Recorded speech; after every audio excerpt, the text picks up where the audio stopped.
Good morning. I had a pretty good excuse for not being here last weekend. I had half of my total number of great-grandkids visiting for the week. Their daddy's an Air Force man, and he was down in San Antonio getting some special surgery. Thank you, ladies, for the music. I guess we've got somebody set up for the piano. No, those will take care of it. Okay. I'll be back. All right. We'll take her place. Thank you. Singing or playing? And thank you, the Vanderslices, for being the greeters this morning. And if you've been in this class very long, you should have known when you saw a plate of sugar cookies, who did the goodies. Along with the coffee, of course. Okay, Barb, do we have any visitors today? I do not believe we have any visitors today. But we got plenty of people in our seats. Yeah, good turnout. All right. Well, we got a couple of birthdays. Actually, we got three. One of them is Bobby, or Jackie Bronner. She's not here. We got Bob Brown, right here in the front row. And the guy named Tom Backus.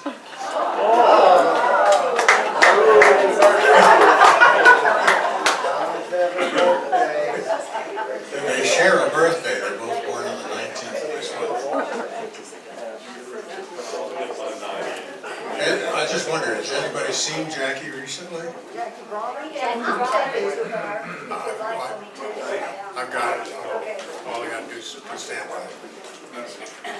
Okay, and we do have an anniversary this week. I do, I saw it. Frank and Julie.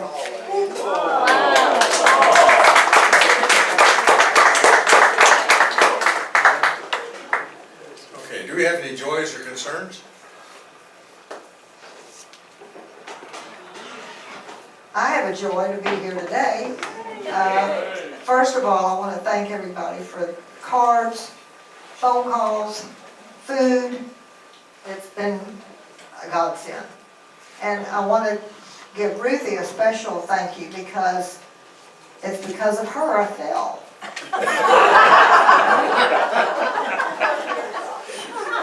Last Sunday I was here, she said, Lindy, you need to be sure and take your bird feeder down every night because the raccoons are getting in there. It's not the squirrels. And so I was on my way down the patio steps to go get my bird feeder, and apparently I just missed the last step, and here I am. Thanks again, Ruthie.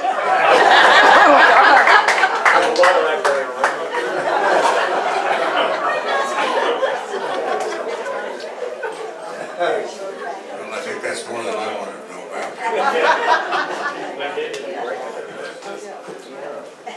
Okay, we have a couple of announcements. And Ruth Ann. I want to pass the greeters list around, and while I pass that around, I want to let you all know, we just got back from Pennsylvania and Virginia, and while I was there, my mom had fallen, and thank goodness we were there when she fell, because we had to take her get her to the emergency room. So as I'm on the phone with 911 on one hand, I'm on the phone, my cell phone with my brother on the other hand, just saying, get over here. You know, that's all I said to him, and he knew something happened, because before we got there, she had fallen twice. So in 1 week, she had fallen 3 times, and twice at she was at the emergency room. But this time they kept her, because while we were in the ER with her, she had put a gash in her head, and they had her on the monitor and everything, and all of a sudden her blood pressure dropped very low that they had to get the crash carts in there. And so they sent my brother and I out, so then I get on the phone and get my sister to the hospital, because she doesn't work that far away. But she was in the hospital 10 days, I think it was. They finally sent her to Allentown to see a cardiologist, and they put a pacemaker in on Friday.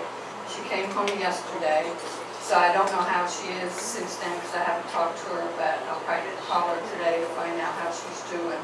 So I'm hoping this pacemaker will help her. Her blood pressure was going too low or it was going too high. So, and then my mom we took my mom just right after, before she fell, to see her 2 granddaughters in ballet. So she got to see that. She didn't get to see her great-granddaughter graduate, but, you know, she was upset over that, but they understand, you know, because we need to get her taken care of too. Ruth Ann told you what she did with 2 hands. With a 3rd hand, if she had one, she was calling the greeters to remind them. Way up north, she was doing that. I did. I called you that evening. That's right. Tell me that you were free. That's responsibility. Far away. All right. Okay, Jim, you gonna do it?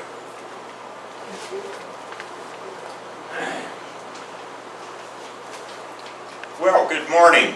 Morning. On behalf of the trustees, we had our meeting this past month, and we're starting the initiation of seeing if the entire congregation would like to sell our main parsonage. So just a little bit of background information. We're talking about 1306 Ash Street, which is 2 doors down. And it was built in 1979. We purchased it for the church in March of 2001.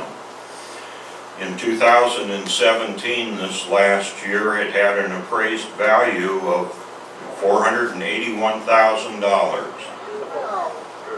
It's 2,681 square feet, and the comparable suggested sales price from various realtors is putting real estate in this immediate vicinity at $210 a square foot, which would put this property over $500,000. It's been sitting vacant for the past year. We have to pay a lot of expenses on it, namely we paid $8,500 this past year on just keeping utilities and upkeep on it, and it's just been a big drain on us. And the background from the conference is that the preachers do not want it. They want to invest in personal property so when they retire that they have a little bit of a nest egg. And having this property has been nothing but a drag on us. As I said, it's been vacant for the past year. Our pastor Yvonne will not have an associate from appointed at this point, so we have no possibility of using it in the next year, and we'll be paying $8,500 just to have it sit there vacant.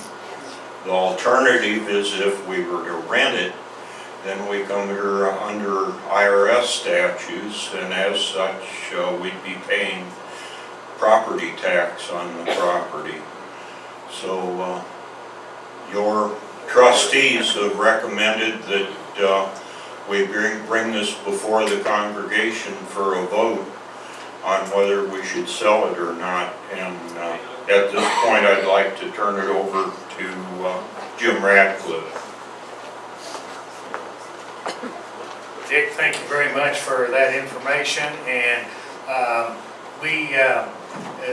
dealing with the finances of the church, what would happen is that if we sell the property and pay the expenses and etc.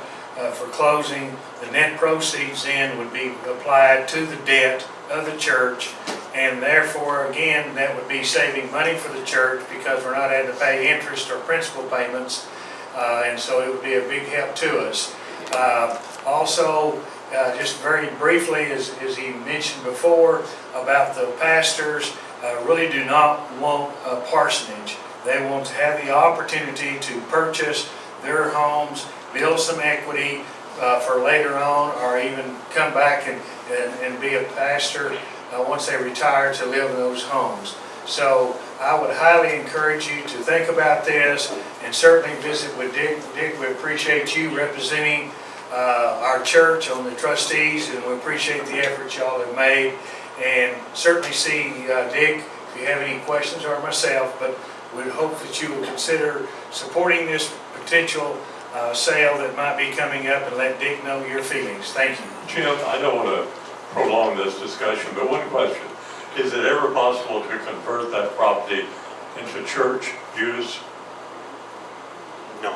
I mean, like Sunday school classes or anything like that? Well, Joe, we could, yes, okay. The situation, you remember we were going to tear down the White House and make, use that house for the youth department. But of course, that project got stopped by the neighbors because we were not allowed to tear down any other houses. Joe, as far as Sunday school classes and et cetera, in about, I'd say 12 years ago or so, when Eric was here, he got ready to retire the first time, our average attendance at church was approximately 900. Today it's about 550. So we've got plenty of space. I think it was 800, I said 9, I think it was 800 in church on average attendance, and now it's about 550. So we've got plenty of space available for Sunday school classes and our church services. Any other quick questions? Yes. How soon is this vote gonna come up? Well, we're just on the preliminary stages right now of trying to convince everybody that we're on the right track, and then it has to come before the entire church for a vote. So that's in the near future. Date not set yet. Anything else? All righty, thank you very much. Thank you. Barb? Barb? Can we backtrack just a moment, because our attendance today includes Margaret Thompson, here on the back, and she has joined class.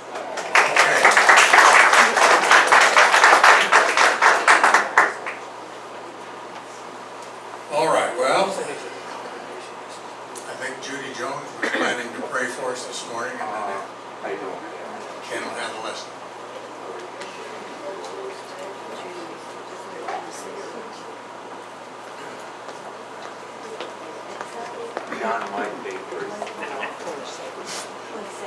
Morning. Good to be here. I've had a lot of time to read lately, and I'd like to recommend something that I just finished that really confirmed a lot of things that I believe. It's a book called To Heaven and Back, and it's by a spine surgeon in 1999 in the Los Rios region of southern Chile. Orthopedic surgeon, devoted wife, and loving mother, Dr. Mary Neal, drowned in a kayak accident. While cascading down a waterfall, her kayak became pinned at the bottom, and she was immediately and completely submerged. Despite the rescue efforts of her companions, Mary was underwater for too long and as a result died. To Heaven and Back is Mary's remarkable story of her life's spiritual journey and what happened as she moved from life to death to eternal life and back again, detailing her feelings and surroundings in heaven, her communication with angels, and her deep sense of sadness when she realized it wasn't her time. Mary shares the captivating experience of her modern-day miracle. Mary's life has been forever changed by her newfound understanding of her purpose on earth, her awareness of God, her closer relationship with Jesus, and her personal spiritual journey was suddenly enhanced by a first-hand experience in heaven. To Heaven and Back will reacquaint you with the hope, wonder, and promise of heaven while encircling your own faith and walk with God. Please pray with me. Father God, help us today to open our hearts and minds to the intervention of your Spirit within us. Guide us daily as we seek your will in our lives. Amen. And happy Father's Day to all you fathers. Thank you so much for that. Before I give my lesson this morning, I want to recognize John, our treasurer. He has the need to bring something to our attention this morning. So John, would you come now?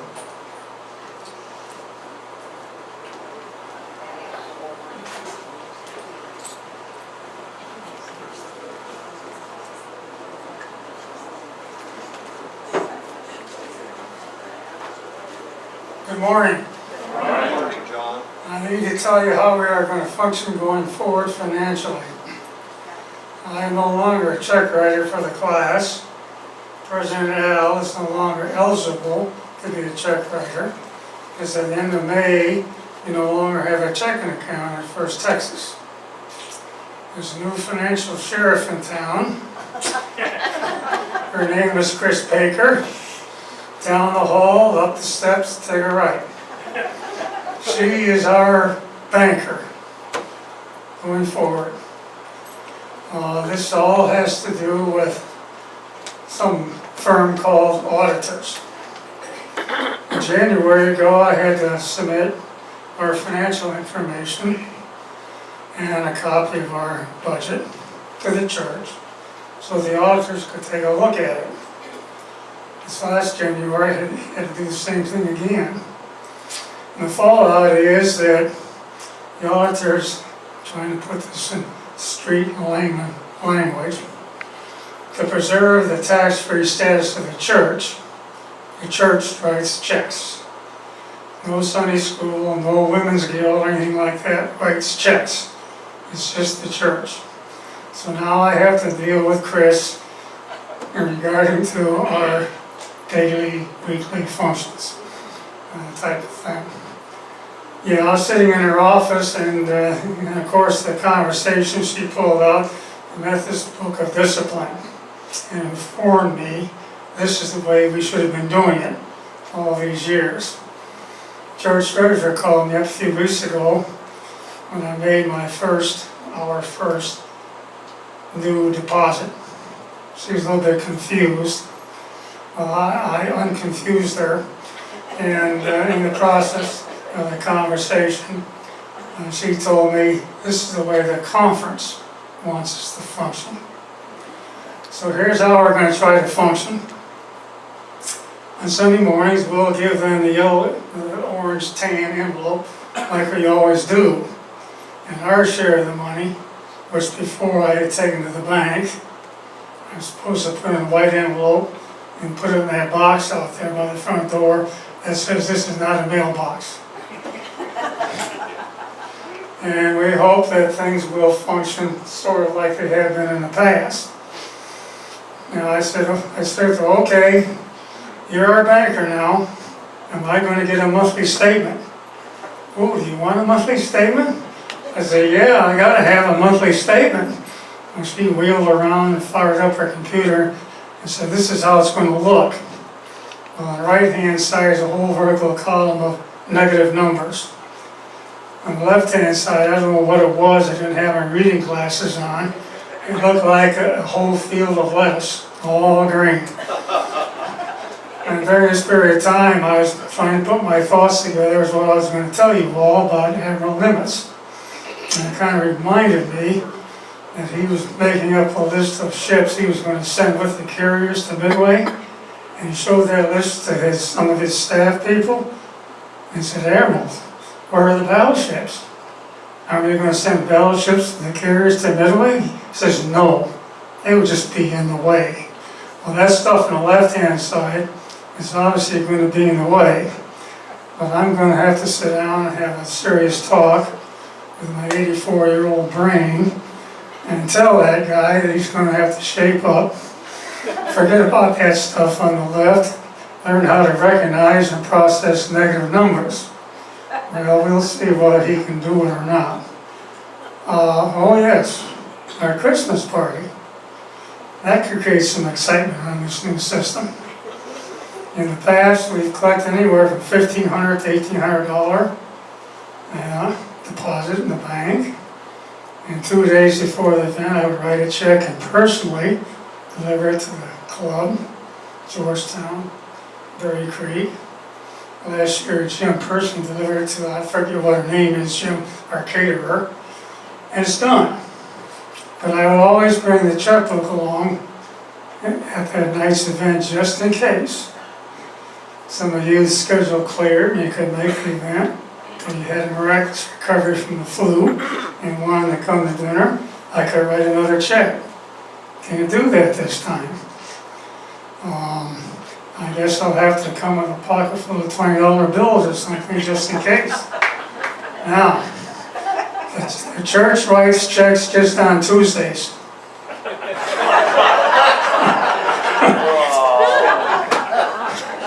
I mean, you know, Tuesday's always been just another day of the week for me, but now it's going to become important. I'm going to have to key in on Tuesdays. So, Tom and Jim, our coming Christmas party, we're going to have to be a little bit sharper and quicker on the draw because we don't want to miss that Tuesday check. It'll be a trial and error situation as we go along. I'll probably get my hands slapped once or twice in the process, but we'll get there. We'll function. That's going to be a different type of regime. Any questions? John, why don't we look into Bitcoin? You can look into Bitcoin. I'm not messing with Bitcoin. Anybody else? John, I'm glad you brought this up because I've also been informed that I have to run the refreshment bus through the hospitality committee of the church. So from now on, the hospitality committee will get you to heaven. So I just wanted you to know that.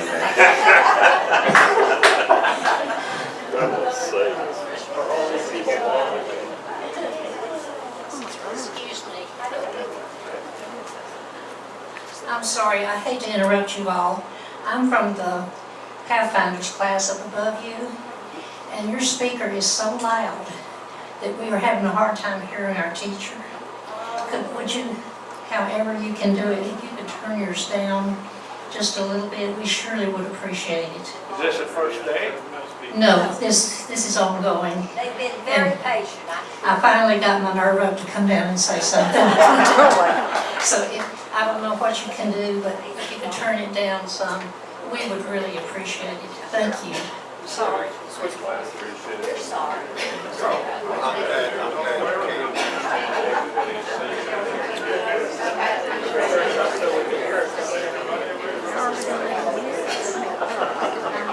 Well, I do know that this has been a problem for some time for those meetings, and I don't know if anything can be done or not, but I really regret that we are having this problem. Well, it's been mentioned, but I do want to call attention to the fact a little bit more clearly that this is the last Sunday for Doug and Eleanor Cowan.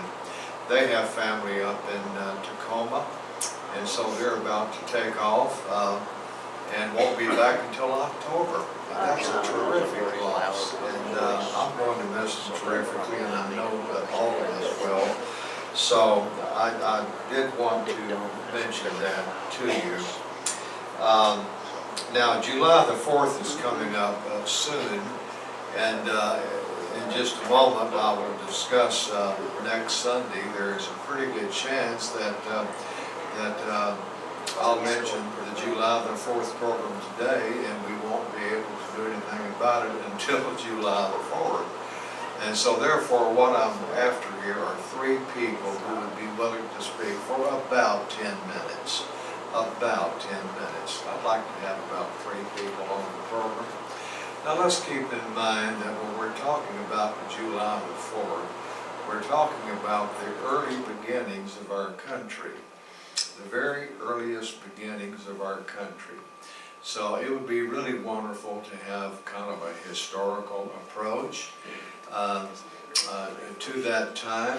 And on the other hand, when we think of July the 4th, we think of our country and those principles that our country was founded on back in those early days. So again, I hope that you will think about it. It would really be nice to have more women participate in these programs. And so I hope that you'll think about it, and if you can see your way to participate, to please call me in the next few days and let me know, because as I said, we may not see each other next week. Now the reason is that next Sunday is Eric's reception across the street. And soon as the 8:30 service is over, we will all run over there to the reception. Now, a number of our people will have to go over there because they'll be working in the reception. They don't have much of a choice. And the others of us, well, I don't know about you, but Eric McKinney is very special to me. He has done a lot to me. And I think that there's no doubt about it, I would want to go over there and shake his hand and wish him good days ahead. So the question is, what would the class like to do? It's going to start immediately when this Sunday school class normally starts. What would your wishes be on this? Yes, Loa. I make a motion that we all not have Sunday school class, but everybody go over and support Eric McKinney and his retirement party, his second retirement party. Okay, well, And thank you. Thank you for your motion. Do we have a second? Moni, a second. Is there a discussion of this now? Will that mean then our refreshment providers have to take another time? Or are you expecting refreshments here? No, because they'll have refreshments across the street. Okay, well, I'll negotiate with those who are where you will.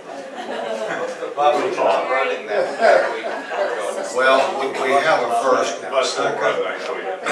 So let's call for a vote. All who are for dismissing. A question? No, I was calling for the vote. Okay, well, that's what I was doing. Therefore, with that in mind, all who are in favor of dismissing Sunday school next Sunday completely, would you raise your hands? Okay, well, that's a clear majority, so then we will do that. Very good. Okay, so I think that's about all the miscellaneous things that I had. Now, in the closing minutes of last Sunday's lesson, Jerry here asked a good question, and I'd like to take just a little bit of time to answer it, at least the best of my ability. Others given this assignment might answer it in a slightly different way. And if anyone else has a comment when I finish, well, you're certainly welcome to comment. But he asked, he made the point, and it's very well taken, that in religion we have a lot of terminology, actually jargon. And so quite frankly, we use terms and words, and occasionally we do need to stop and define them. And he asked the question, what do we mean by ultra-conservative? I had used the term, in fact, as I had read the term from the book that we're looking at. He asked the question, what do you mean by ultra-conservative? That was your question. Well, of course, ultra just simply means excessive or extremely. So it means an extreme conservative or a conservative person in beliefs, that is to say. We're here talking about religious beliefs, who is a very, very extremely conservative person in religion. Now, the exact opposite of that, of course, would be an ultra-liberal. So ultra-conservative on one side, ultra-liberal on the other side. Now, Jerry, I want to mention just a few qualities that, at least in my experience, that allows me to think of a person as being an ultra-conservative. I guess the one that strikes me most strongly is that ultra-conservatives believe that the Bible is accurate, inerrant, that means infallible, free of all mistakes, and authoritative. Well, I do believe that the Bible is authoritative, but I can assure you that it is not true that the Bible is infallible or therefore inerrant. So the Bible, therefore, to these folks takes a very literal interpretation of Scripture, very literal. Yet the Bible is full of metaphors and figures of speech. I have gone into detail about that an awful lot. And so you have to get back behind the story, the parable, the metaphor to understand the point. This is especially so, I think, in the teachings of Jesus. But these folks have a very literal interpretation of Scripture. I know quite a bit about some of these people. Their commentaries are not the same commentaries that you would find on our library bookshelves. I don't know how I would characterize them, except to say not very academic. The people who write them do not come from major universities or seminaries or theological academic type groups. But they have their own commentaries, and boy, they really believe in them.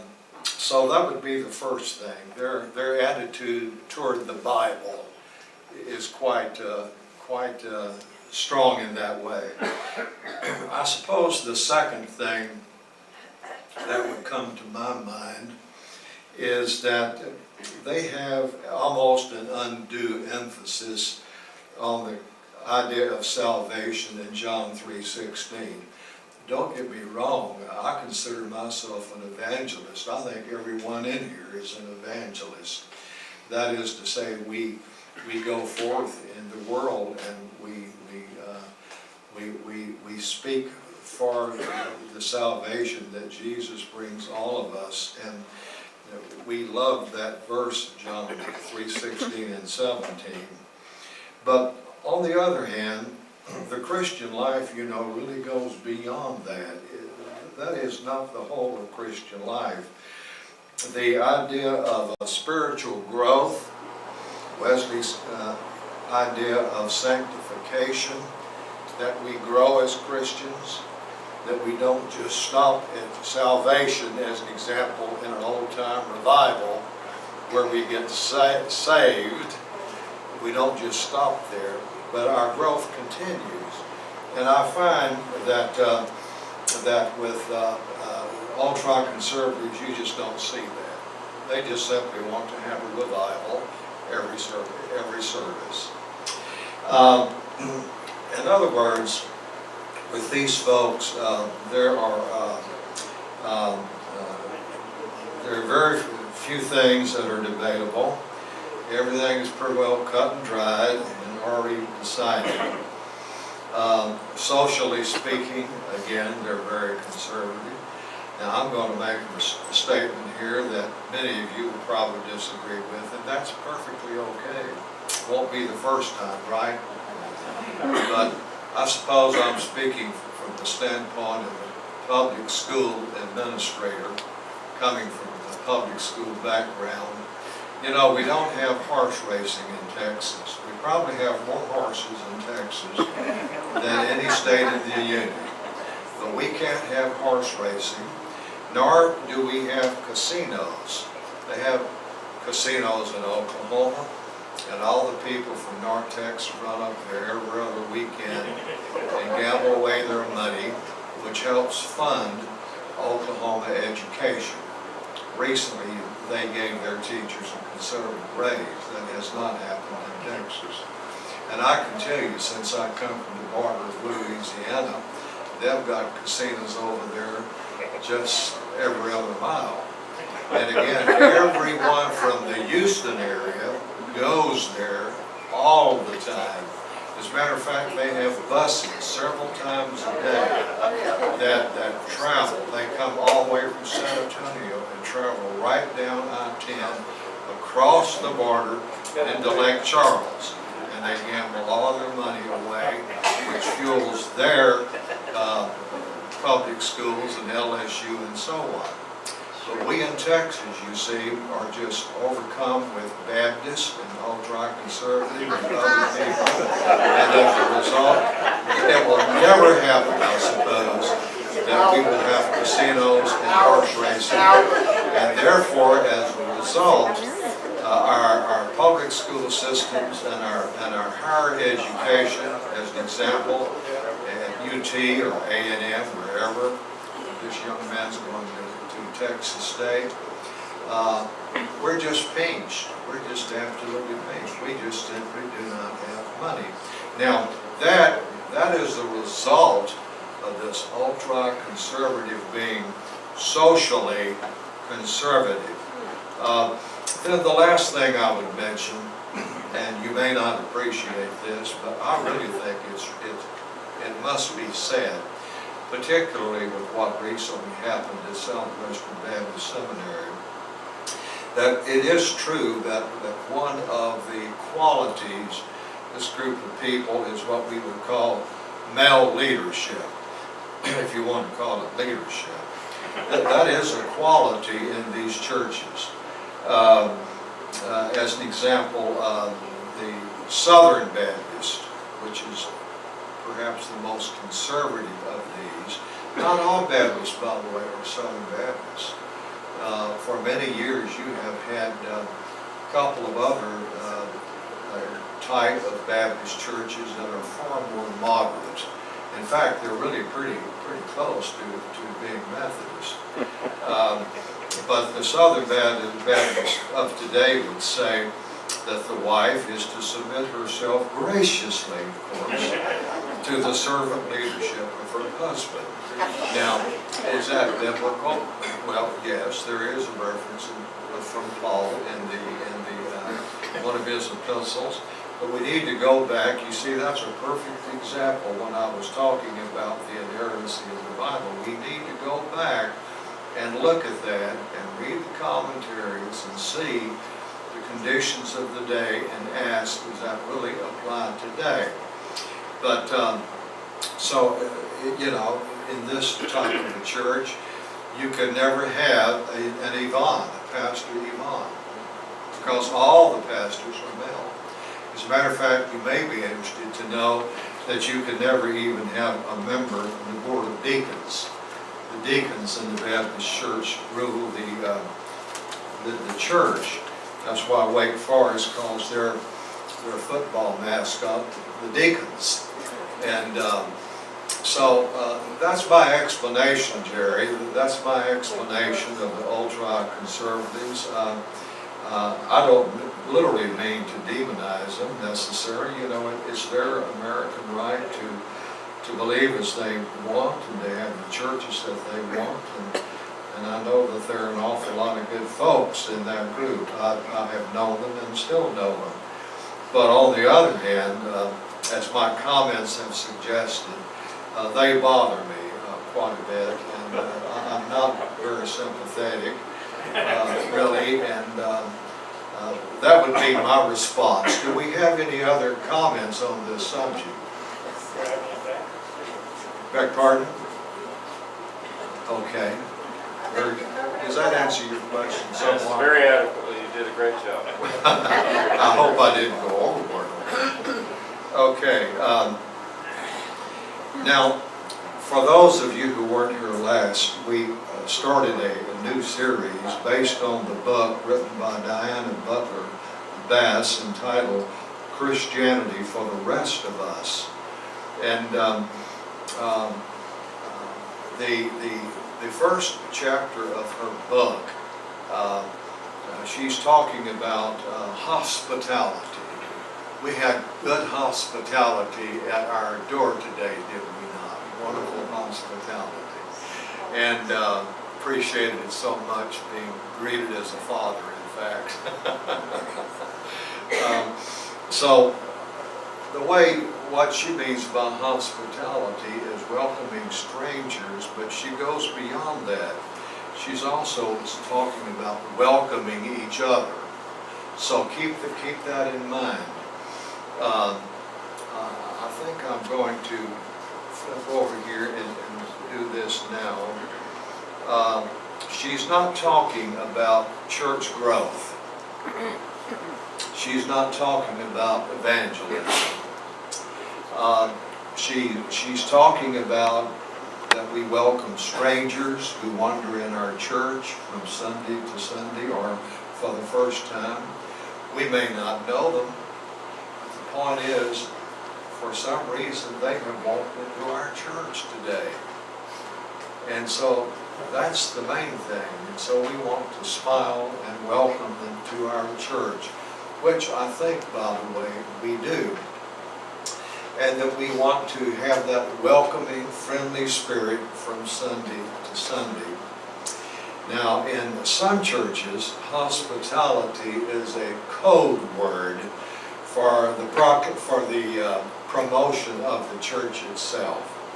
Hospitality is an instrument used to sign people up as pledging members.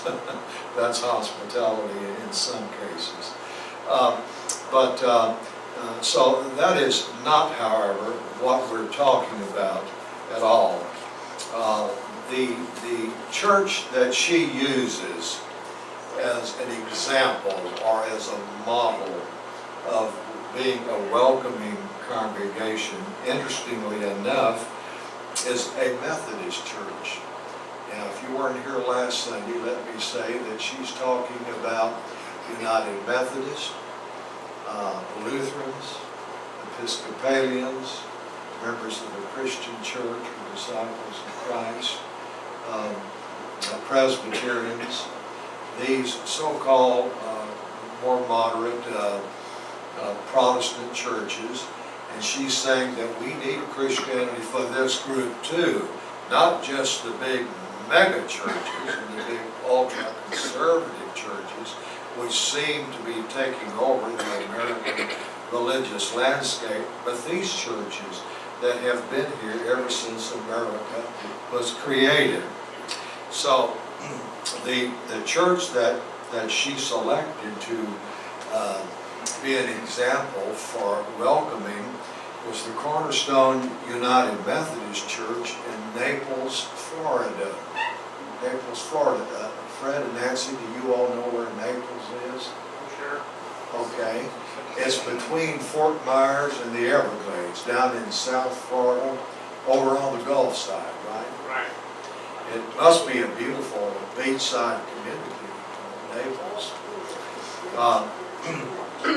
Now, as you walk into this church, I'm sure I don't go overboard here, you will notice several things. There is a difference in social classes.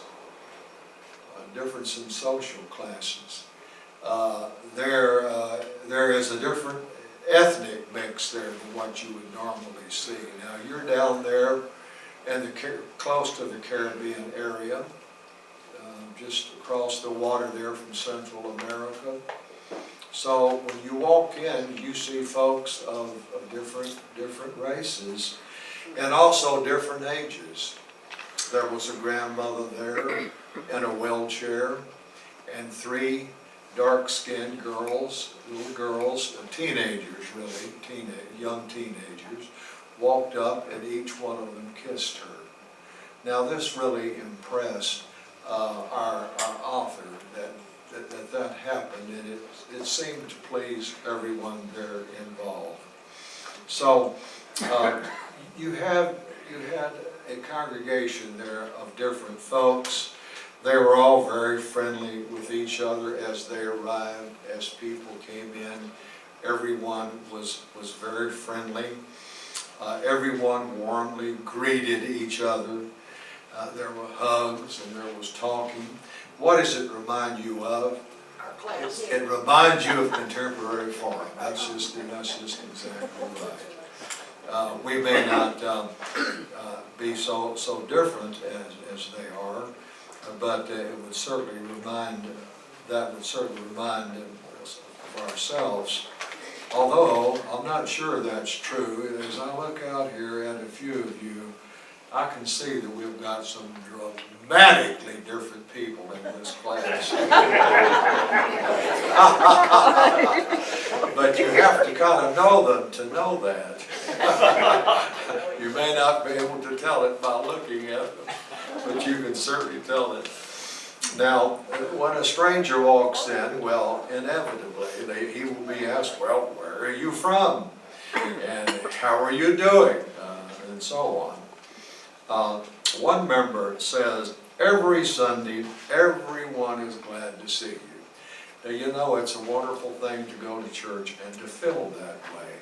Automatically, it puts a smile on your face when everyone seems to be happy to see you. Now, as the Catholic writer Henry Nouwen, one of my favorites, said that hospitality at this time in history really has emerged as one of the foundational practices of spiritual life. And the reason that is so is because the way we live, not only in the United States, but especially in Europe, that the way we live is that people move. You're born in one place. When you're 18, you get up and you go off a couple of 100 miles to go to college, or you go someplace to work, or you join the military, and where from that point you go all over the world. And then, of course, after all those days, what happens? Well, even though your home is in Austin, Texas, you may live all of your life in Huntsville, Alabama, as an example, or Tuscaloosa, or Boston, or Reno. And so we just move all over. And so, therefore, it's especially important, as he says, even foundational, that we have the attitude in the church that we're going to welcome everyone who comes in, especially strangers. Let's just see here. In the last 15 years, how many of you did not live here? Well, I would say half the class did not live here over 15 years ago. So you see what I mean? When Joe and Zoe Wilson brought Dixie to this church the first Sunday, one of the things that I do remember was what a friendly church this was. And that immediately, led to our decision to join this church. So that is exactly what is meant then by that. Well, I'll tell you what, time is out. I'm not going to be able to finish the lesson, but I will promise you that when we get together for a lesson, I will finish it. I really don't have a tremendous amount left, but I will finish it. I will just simply say, let me get that out of the way, that as we think about this, I do think that we need to ask ourselves, well, are we at First United Methodist Church a welcoming church? I think we are. What do you think? I would give us a pretty high mark. Going back to our service this morning, Yvonne could not have been more welcoming. Really, she could not have been. And whenever we stopped the service to turn around and shake hands and greet people, there's a great deal of activity there and happiness. I recall at First United Methodist Church in Orange, the pastor wanted to install this practice in the service. A lot of people were against it because they thought it would break the spirit of reverence. And so there was really quite a controversy, but he insisted on it, and we started doing that. And you know, I don't really think it hurt anything. And to this day, I imagine that they're still doing that. So, and then are we in this Sunday school class welcoming? I would hope that everyone who's sitting here today would feel, yes, that I do feel that the people in this class know me, are fond of me, are happy that I'm here, and so on. So, as Wesleyan Christians, let us be open and friendly to everyone, accepting of everyone, even as Christ walks beside us every day. Amen.